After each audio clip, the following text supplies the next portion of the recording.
Minister, throughout the discussion and debate of the need for this reform, and we've seen this as an ongoing issue around the NDIS, and we know sex sells. We know that that gets a sexy headline and that there's lots of people will clickbait when as soon as the word sex turns up in the headline of an article.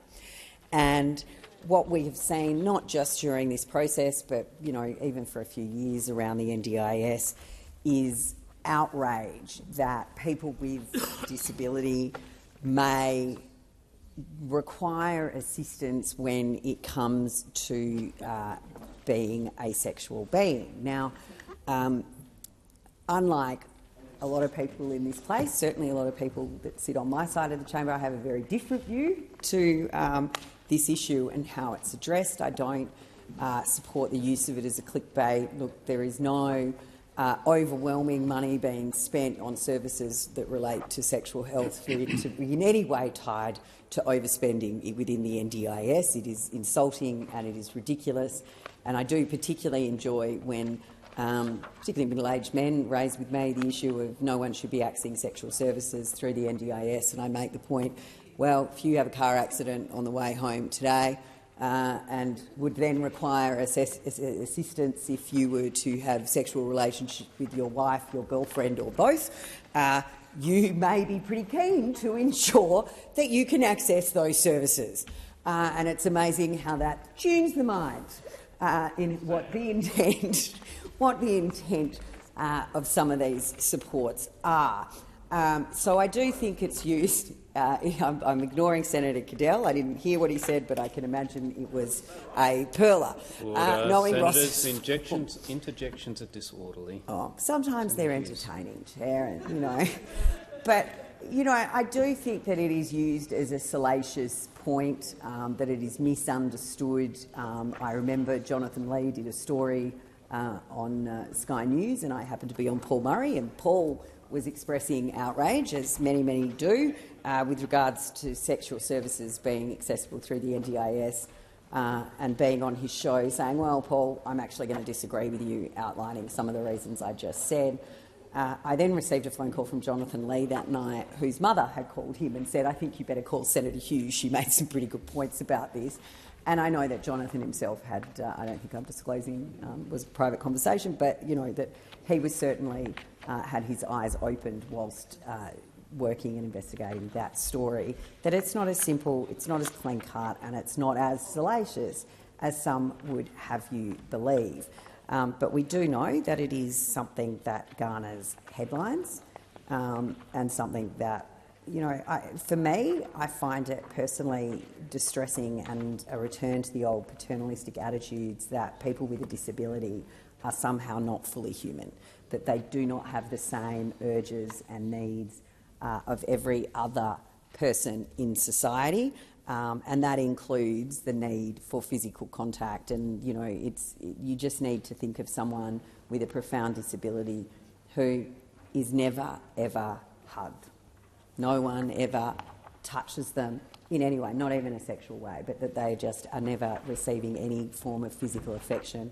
And that is a very, very sad state of affairs, and I think it is something that we need to acknowledge, that people with a disability are full humans. We need to remove the paternalistic attitude that they somehow do not exist as sexual beings, because that is simply not true, and I'm sure plenty of people with a disability would back me up on that.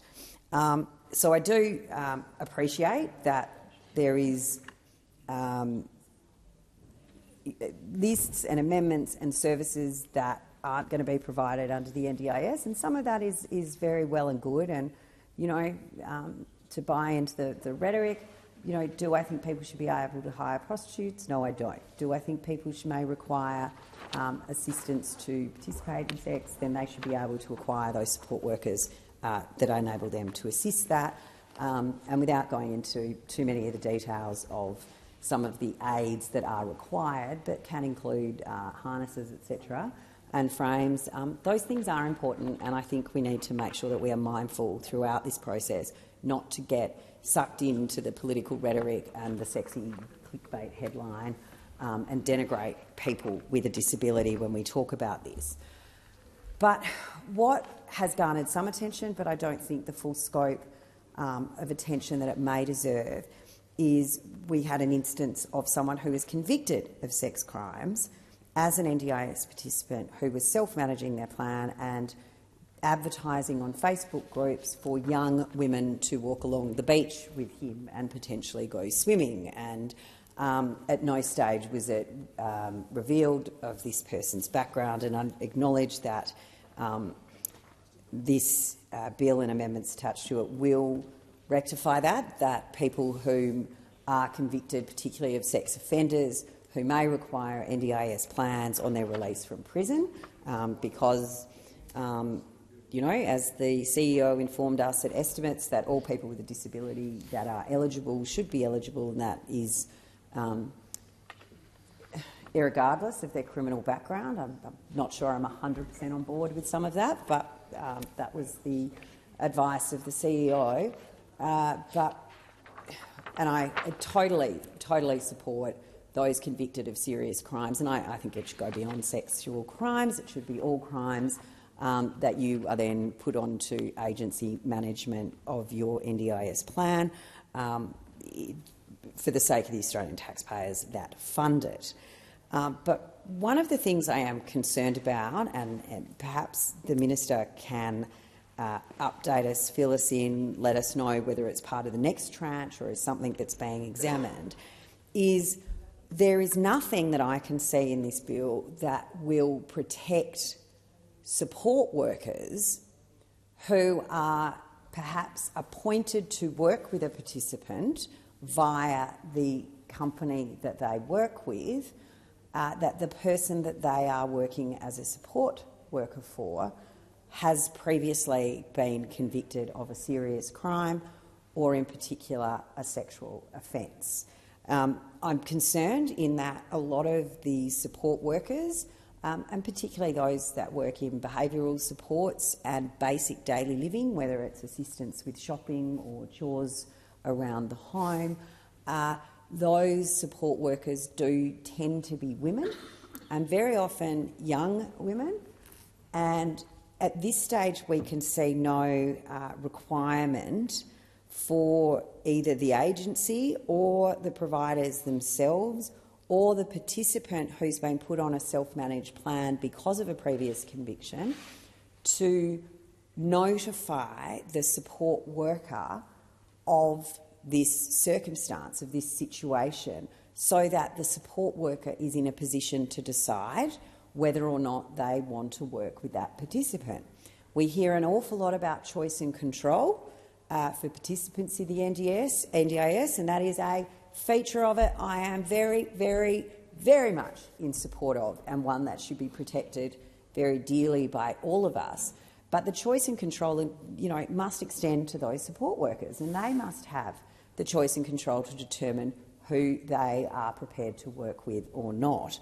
And so, Minister, you know, as we're coming towards the guillotine for the committee stage and debate on this legislation, is it anywhere in the legislation, is there anything that could be part of the next tranche, is planned to be part of the next tranche, or is something that the Minister is aware of that perhaps protections for support workers will be part of this as much as there are required protections for participants?